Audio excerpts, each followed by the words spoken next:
Welcome back, Mabel. Hi, Jennifer. How you doing today? I'm good. Okay. So last time you was here, we talked about your stressors from work and at school and I believe your home life. So has there been any changes? Um, yes. Last time we spoke, I told you I was transitioning into a new position at work, and I finally started that position, and it's a little bit overwhelming, and that's causing me a little bit of anxiety on top of my schoolwork and my life. Okay. Can you tell me a little bit more? Is it okay to ask what position you Yes. got? So I work at a nonprofit organization clinic, and I was there for about a year, and I used to be a receptionist. And recently, I just transitioned into a patient navigator um, for the HIV and um, ICM program, which means for the integrated care management, which is for patients who are frequently visiting the emergency room. Um, I met with the directors of each department, and they were just telling me the role of like that I will be playing for each department. And at the moment, I feel like it's gonna be a lot because I don't know much of it, but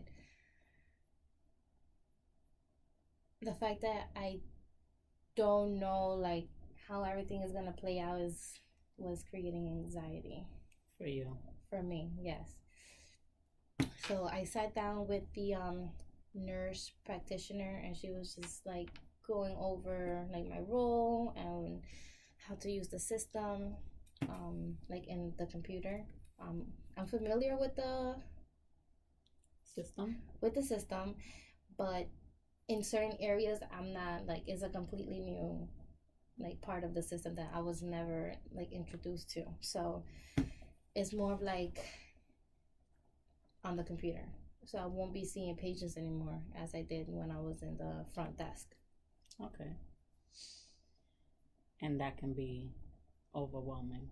Yes. So I sat with her, like I was just watching her do what I was gonna be doing. So we always get like a notification when a patient of ours goes to the emergency room.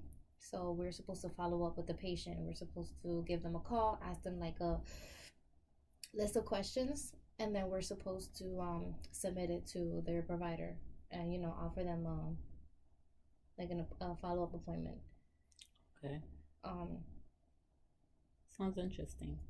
it is, and I feel I'm excited, because I want to be part of because it's a bigger team. I'm part of like a big team, and I'm very I'm a very team player. I don't like letting anybody down. So I feel like that's what's creating my anxiety because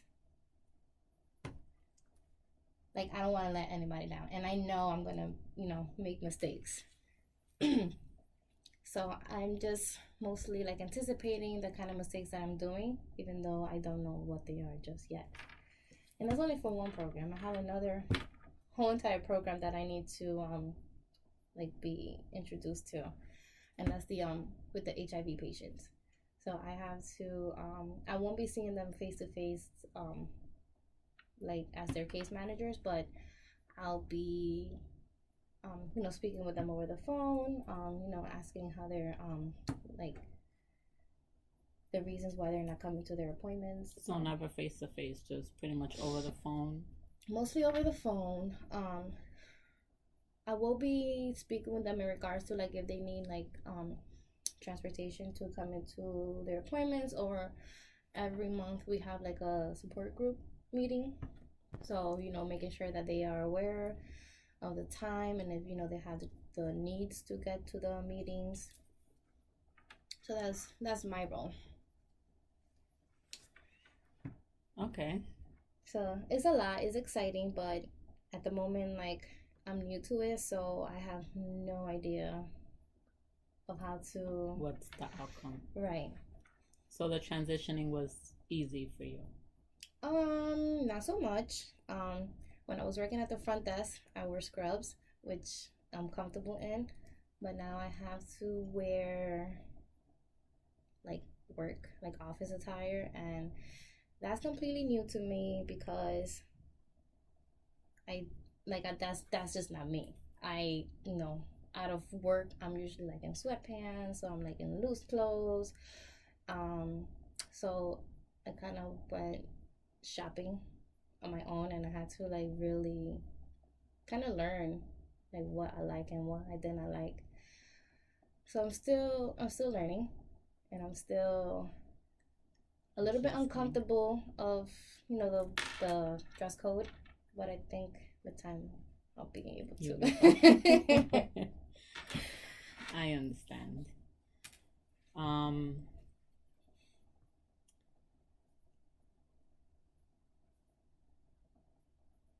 how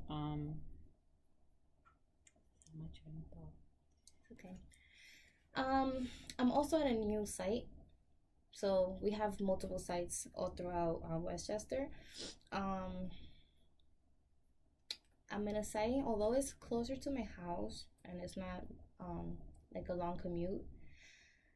Just being in the new building is also creating like anxiety for me because in the other building, I had an idea of who I was gonna see every day. Like I was familiar with the people walking by. I knew who was coming in, who was coming out. Now it's mostly new faces to me, um, and I just it's more of like building new relationships, and that's kind of a little overwhelming for me. How are you handling your stress when you're in Um, a situation or something that's new to you? um, I take a lot of bathroom breaks. um, like I'll just walk around and I'll just go to the bathroom, you know, look at myself in the mirror and just like tell myself like you got this, this is it's gonna be okay, and I just go back to my little area of space. Have you tried any breathing techniques that we talked about? Yes, I try the breathing techniques that you demonstrated last session, and it's been quite helpful. Just taking those 5-10 minutes in the bathroom has been really Helpful? helpful. Okay, that's good. I mean, it's almost like hiding, but you just needed the time to like think and refocus. Yeah. How was the shopping experience? From a scale from 1 to 10, how stressful was that for you? It was a 10. I was like in like stress overload. I Everything looked the same to me. Everything that I tried on was like I didn't like the way I looked in it, or like it wasn't just me. So I was trying to picture myself like in the clothes that I needed to get for work, but then I always found myself looking at the clothes that I'm used to. So I picked up a shirt. I was like, "Oh, this is nice," and then I always found myself in the working out section, just to And then it took me a few hours just to like find like something that made Something. me feel comfortable. I don't like being too tight because I feel I'm not very comfortable with my body shape. So I went mostly for like loose things. Did you go by yourself or did you go with somebody? Um, Normally when I go shopping, I like to go by myself. I like just to put my headphones on and just take my time because I know I could be like I'm gonna be there a while.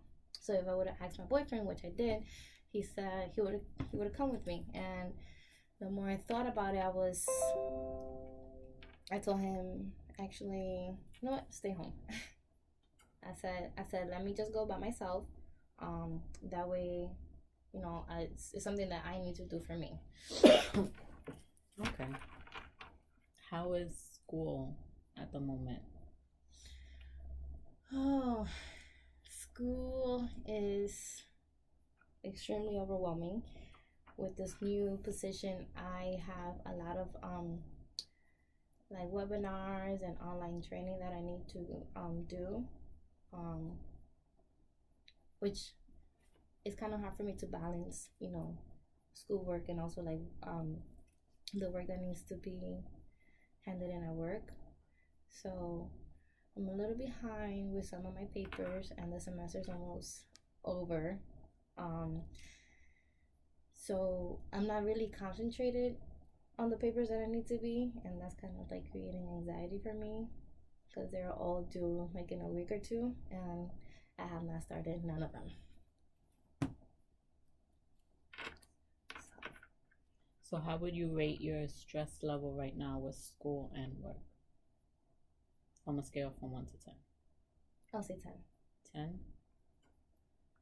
I'll say 10. Definitely a 10. I like my papers to be perfect, which I think plays a role in the amount of time that I put into it. So when I feel like I'm not ready to give it my 100%, I don't start it. And I feel like that kind of creates like anxiety while I'm working on it, because I'm like, all right, I know I need to do this paper, and I postpone it until like the last minute, and then I realize that I don't have the enough time to do it because of, the deadline is literally right around the corner, and these papers are like 10 pages plus. So you're procrastinating on doing your papers. Right. And you keep putting it off for the last minute to then your stress level to go on 10. Yeah. So go ahead. Sorry. It's okay. And I tell myself like every semester, things are going to be different. But I find myself doing the same thing over and over. And that's what kind of bothers me, because, it's like at this point I should know, like, all right, you need to give yourself time to do this, this, and this. But with everything else going on, you put that off. I put that off. And that's why my stress level is a 10. So I'm going to ask you a couple of questions. Okay. If your stress level is at school is at a 10 and at work is at a 10, what level of stress would you represent? What level of stress would it represent? What number for you to improve it? Meaning?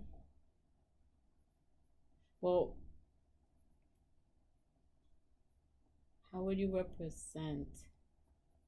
What number would you represent? Like a level of improvement, like for you to. So I won't be stressed? Yes.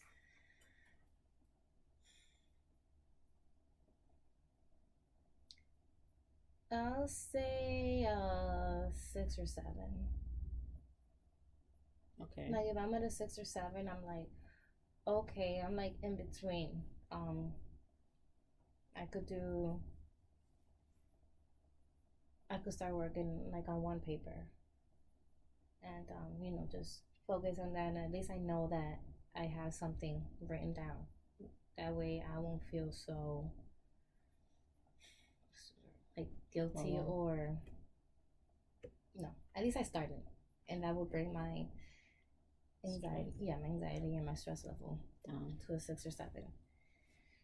And at work, I would just remind myself that this is something new, and it's gonna take some time for me to, learn the role, learn how to work with my coworkers, It's more of like mentally, I feel like, in a way. So I think that's what's just more breathing techniques, I guess, on my end to help me reduce my stress Stress. level.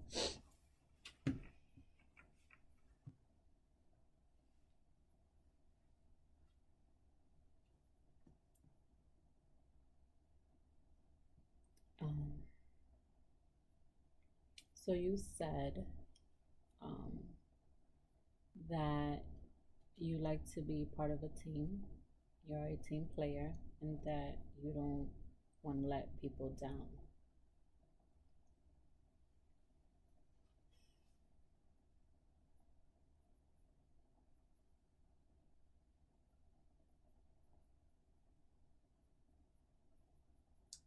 Right. So most of my jobs, like when I first started working, were mostly one on one. So I never really had anyone to like work with, or like, learn from, or I guess compete in a way. Um, and when I started working at the fast food place, that was my first, like, I guess, like, working with like a team, right? So I realized that I was needed. And I guess that's my mentality for everything, that everyone needs me. So I feel like I need to do the best I can so other people's work and other people's life is easy. And I guess that kind of creates more anxiety on my end, because then I'm always questioning whether or not I did enough. So with this new position, I am I don't know. I don't know what's expected of me. I guess they have an idea of what what they need me to do, but for me, it's more of like, okay, I know what I need to do, but I don't know what to do.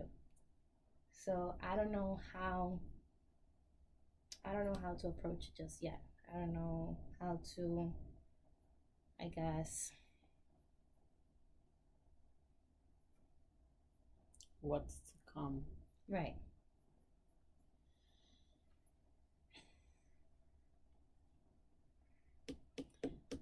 So on one hand, you feel that you don't want to let people down at work.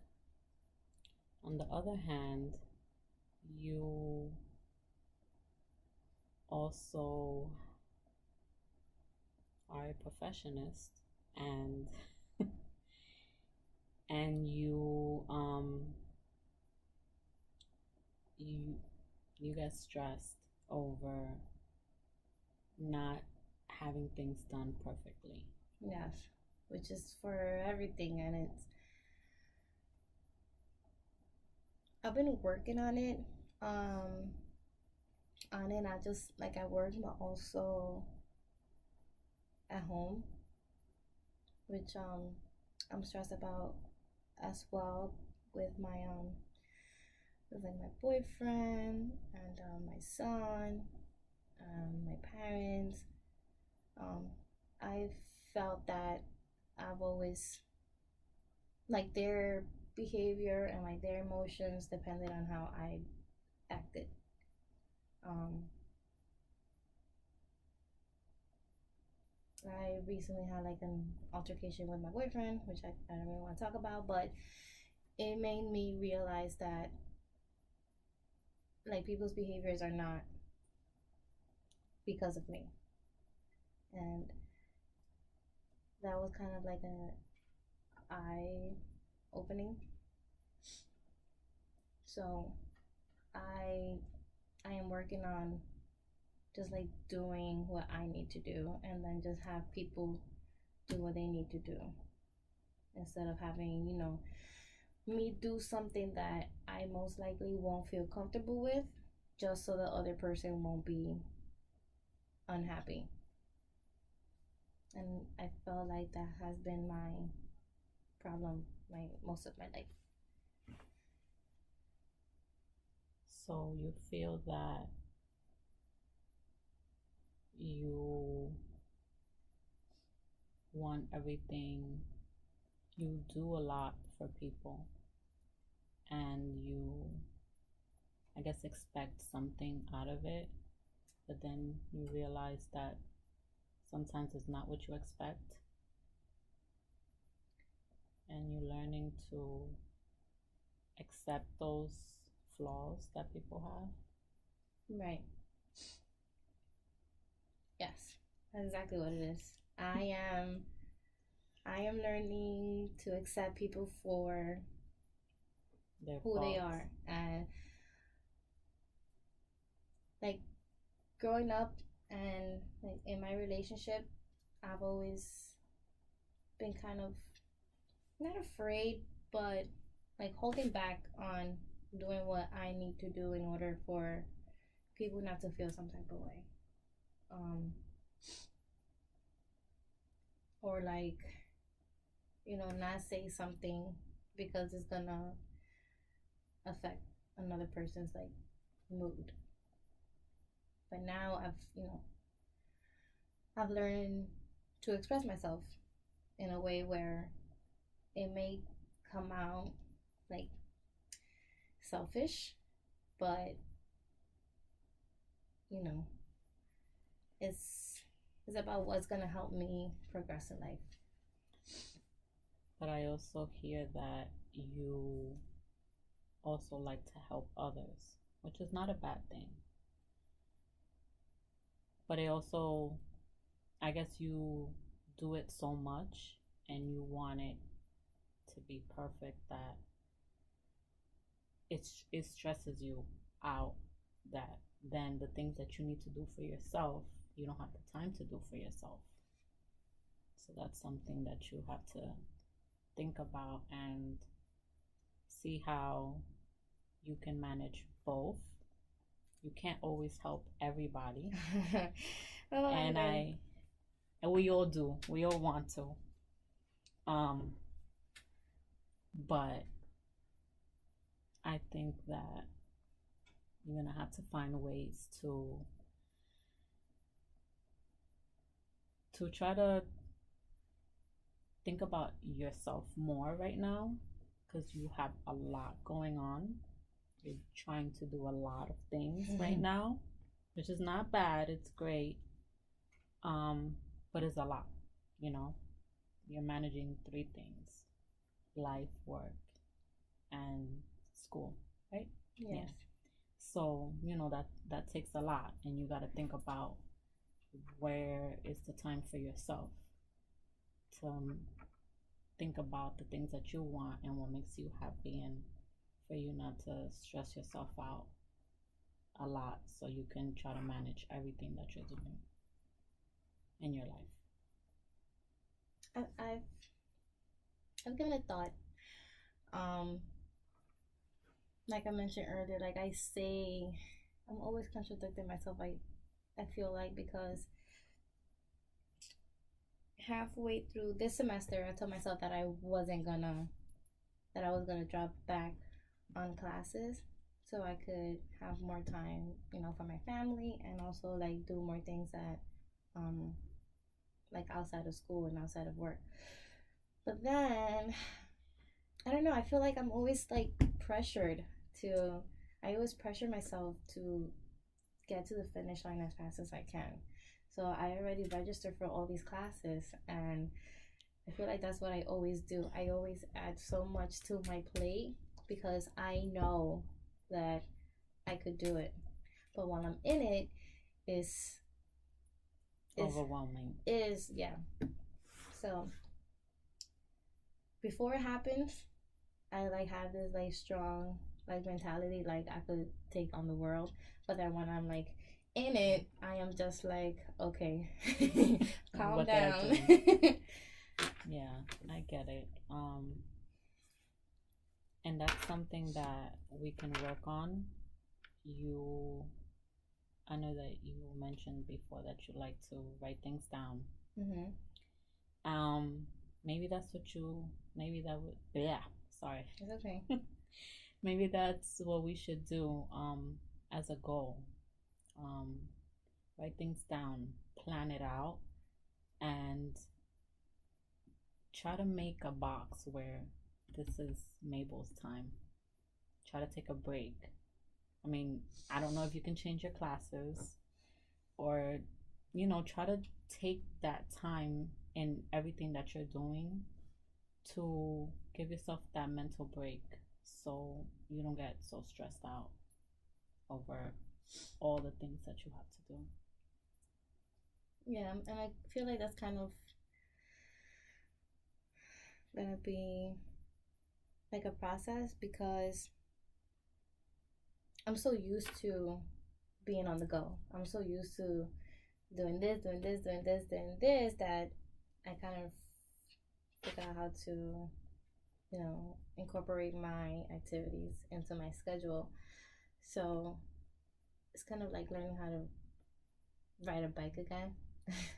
So I'm just like I'm already on the bike and I wanna go. Like I wanna go, but I'm just scared because I haven't done it in such a long time. But I'm on the bike. I'm on the bike, which is good. I feel like that is good. Okay. So we talked about a lot today. We did. So let me summarize. We talked about your stressors at work, how you have a new position, you're trying to get adjusted to the changes and the new staff and the new work that you're gonna get. We also talked about your time in school. Your semester's almost over. You have a lot of work to do.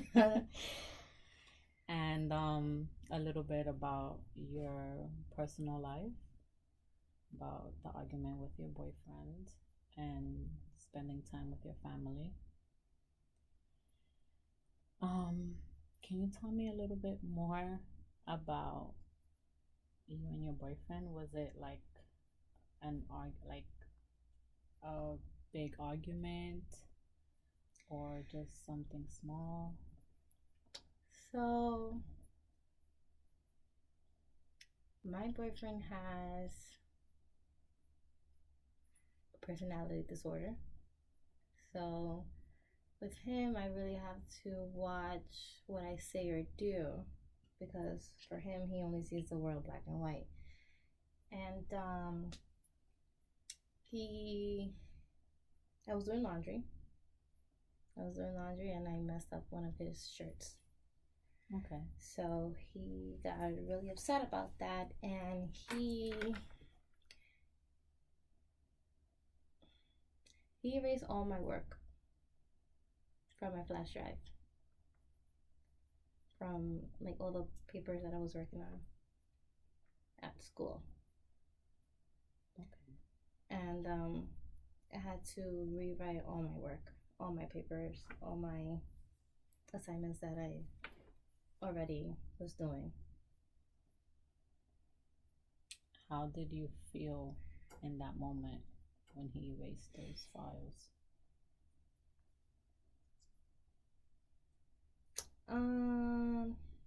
I was heartbroken. Like he sees how much my time and effort I put into my work. For him to do that, it's just like he doesn't care about the goals that I have for myself and for us as a family. And him knowing that my schedule is very tight, for him to do that was like very inconsiderate. And that it's kind of puts me in a hard position because now I have to email all my professors and let them know that I had to rewrite all my papers and not really give them much information on it.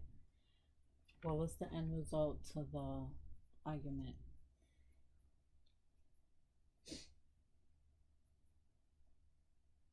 And I guess this is where it comes where I always want to make the situation better by doing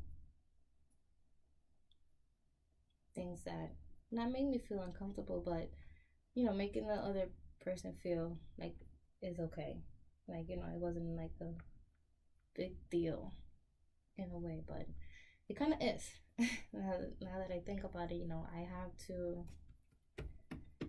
let him know, like, that is unacceptable. You know, Regardless of his mental illness, how do you handle certain situations when you guys are together in arguments and stuff like that? now, like before, like I mentioned, I always had to watch what I say or do because I don't want to trigger him, right? So on my end, I had to do like a lot of reading on his like disorder and how to approach it. And I did that, and it was kind of helpful because I've learned, you know, setting boundaries with him was very important. Um, for example, he's not allowed to touch my stuff, regardless of the mental state that he's in. Regardless if he's angry, regardless if he's upset, he needs to respect my belongings the same way I respect his belongings. So just setting boundaries with him, and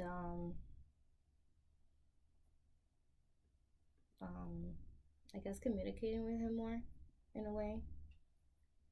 So I've learned to do that.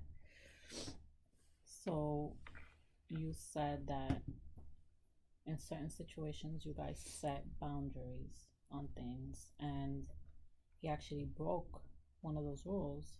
He went and erased your things. On a scale from 1 to 10, how was that for you? Him, breaking those boundaries. I would say like a 8 or 9. I was very upset. I was very upset. Like I didn't know what to do at the moment. I was just more concerned of having to write these papers again rather than be upset at him. So I kind of just like pushed it aside instead of, speak with him about like how that made me feel, and the conversations that we had prior to this situation happening, because this is not the first time where he felt that he needs to take his anger on my things. Okay. And so was that resolved? At the moment, yes. Did you say anything to him how you felt when he did that?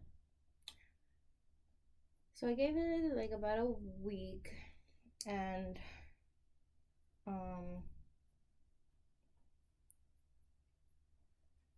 I just told him that I was very disappointed, like in what he did, and just express myself in a way that he will understand it. Like, just because he thinks that I did something, which he thinks I did it on purpose. He thinks that I ruined his shirt on purpose. Which I don't know why would he think that, but he think I mess up his shirt on purpose for whatever reason that he thinks I did, and like he went on and did that. Like that's not something that like I told him before. Like I explained to him, I said, you've done things where it's an accident, right? You don't see me react in a way where I go and destroy your things or do something that's gonna get back at you, right? It's an accident. I said I apologize, and I hope that from this situation you learn. Like how to approach me differently. So, how, seeing it in his eyes, his point of view, how would you feel if he was to ruin your shirt?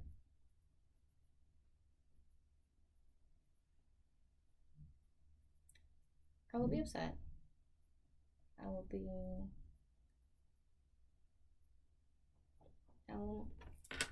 I guess I would be upset more. Something is a shirt that he got as a gift from his brother. So I could see, I could see where he, I could see where the emotions come in. I'll be upset too. But to the point where me going and destroying other people's property, I don't know about that. But like I said, like I explained to him,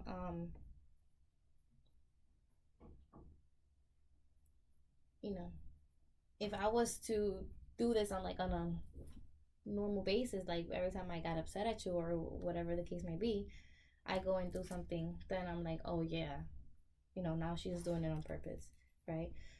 I didn't even realize the damn shirt was in the freaking washing machine. So it happens, but in his eyes, it was the most cruelest thing I've ever done. How can I ever do that to him? How can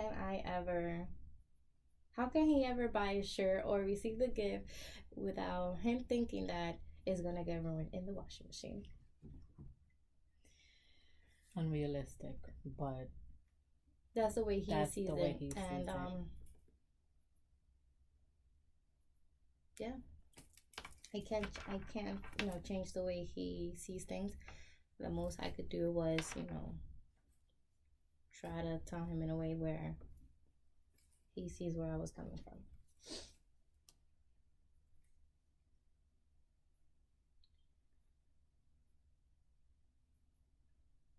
I just had something in my mind. It's okay. I think the session was pretty good. I was able to, yeah, it was good. I kind of have more of a clear mind of my future in a way. I feel less stress. In the future, because we can't avoid certain situations, try to back up your files. I don't know what that means. Back up your files for the files, yes. Files. My files, yes. Yes. Yeah. Just in case. But yes, we did talk a lot today. I do want to set up a couple of goals for you. I think that you're saying that the breathing techniques work. I think you should continue to do your breathing techniques. I